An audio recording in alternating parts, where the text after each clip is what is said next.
So one of the things I wanted to talk to you about was your involvement in the Cannonball Run. And did that come from the Madison Avenue Chowder Society, or was there another entree into that, how you got involved in that? No. I was just a member of the Madison Avenue Sports Car Driving and Chowder Society. I had no involvement with them.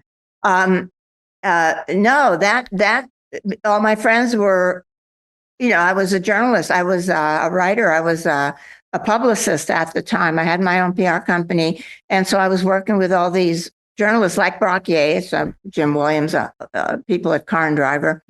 And I just said, this looks like fun. I should be able to do something like that. And I said, you know what, I'm going to put something together. So I got Mark Donahue helped me with getting Goodyear tires. Roy Woods helped me with money. Right. The car came from Bobby Rinsler. Right. And he ended up renting the car. He didn't tell me he rented it.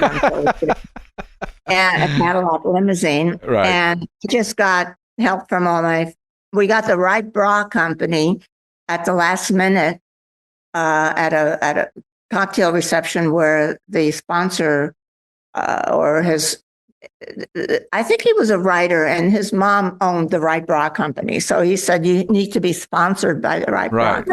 Now, I said, of course we should.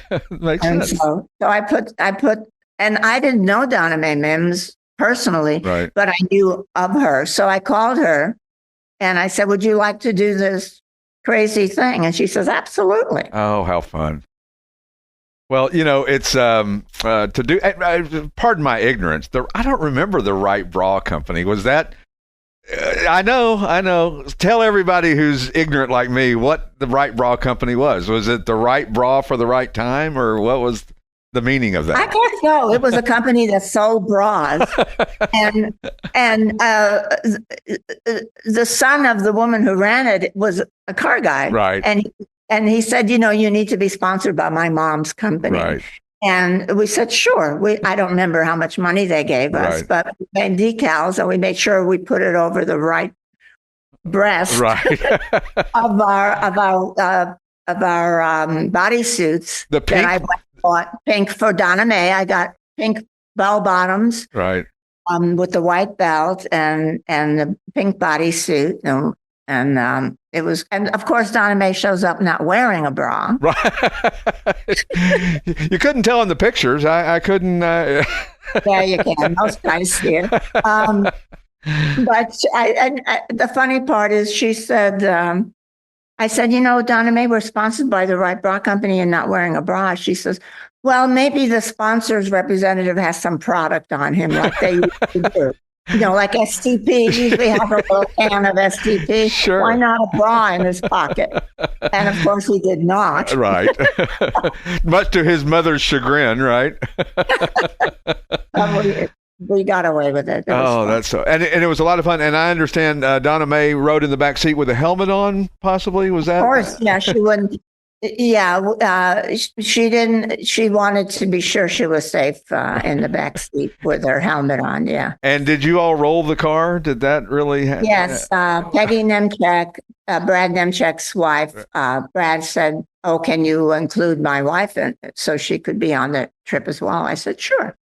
So now Donna Mae and I were race car drivers. Peggy was not. Sure. So, and she was a little overexcited about doing this trip. So she never quite slept when she should sleep. So she kind of dozed off at the wheel and I just tapped her and she panicked and stood on the brake and we rolled up into up onto the berm of the highway. Nice. So. And this trucker comes by and sees us and he, I guess I don't know if we had a CB radio. God, we must have. But then the police came and we were all fine. Right. But Donna Mae's report for Brock's book told about how the port-a-potty that we never used the port-a-potty. Right. So all the chemicals were all over Donna Mae in the back. Thank goodness you never used it. Right. Right. So you're due the Cannonball Run. You finish it. You're kind of one and done, right? That was it. You did it one time, and you didn't. Oh, we never finished it, obviously. Oh, yeah. So you ended? Where was that? In Texas? Yeah, in Texas. And did you hitchhike home, or how did you get? No, I had plenty of money left, so I flew all of us back first class, Right. back to New York. Oh, how funny. Whatever happened to the car? Is it still around? Does anybody know? Probably still in Texas. That was what was funny is Bobby Rinsler is now we call Bobby Rinsler and say, by the way, we crashed the car. He says, oh. So then he admits that he had rented the car. So he calls the rental car company and said, hey, I love that car. I want to buy that car from you. So he purchased the car from the rental car company, without, I don't know how he did it, but he was a great supporter. I'm so happy that Bobby had done that. But that's fantastic. And then, of course, the movie came out, and your character, or you were loosely based, or the character, what was her name? Adrienne Barbeau was loosely based on you. Is that? Yes. I don't know what names we had in the movie, but yes, but they put us in a Lamborghini. Right. We had our pink outfits in the movie. Right. But there's only two of us, I learned, and I wouldn't watch the movie for years and years, and then I saw it on an airplane, and I said, okay, I'll watch it. So it was kind of okay. It was interesting. Yeah, I mean, probably a lot of embellishment, as you do see in all kinds of movies. I would imagine so. But I guess in hindsight, I guess it's one of those things. Were you glad you did it, or would you have not done it in hindsight? No, I hated every moment of it. I'm not. It was not fun. Yeah. There was never a time when it was fun, except maybe at the reception as we left. Right. And you left at like 2:00, or did you leave it in the middle of the night, or was it, do you remember? It was dark, I remember. Yeah. We had this great plan. We were going to make the corner light, as soon as it's green. And of course we take off and we get there and it's red. So a millisecond of time that we lost. Yeah. You're counting every millisecond, and the reality of it is it didn't matter, right? Didn't matter whatsoever. How funny. We ended up going, the route around 285, I think it is, Atlanta. Yeah. Oh, yeah. This was when I'm sleeping. So I wake up and I said, I swear I saw that. I think we went past that already. Donna Mae didn't realize, but she kept going around it. If you had to finish, how many days past everybody else would it have taken you?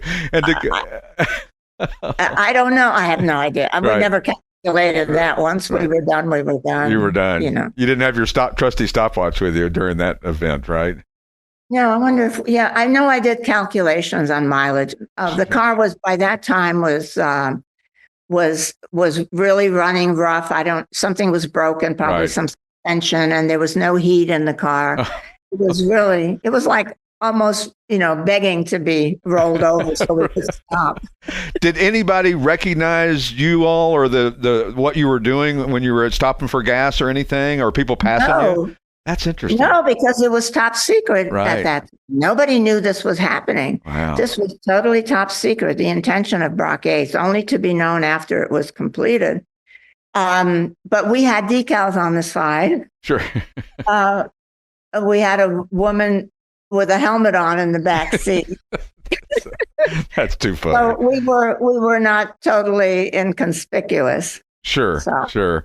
Well, and to go to Atlanta maybe not the most direct route, but I have a feeling you were thinking maybe we can beat the system or miss traffic or who knows what. And it was supposed to be snowing on the northern route. Right.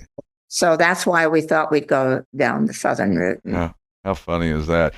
This has been the Classic Auto Ball Show with your host, Stuart Howden.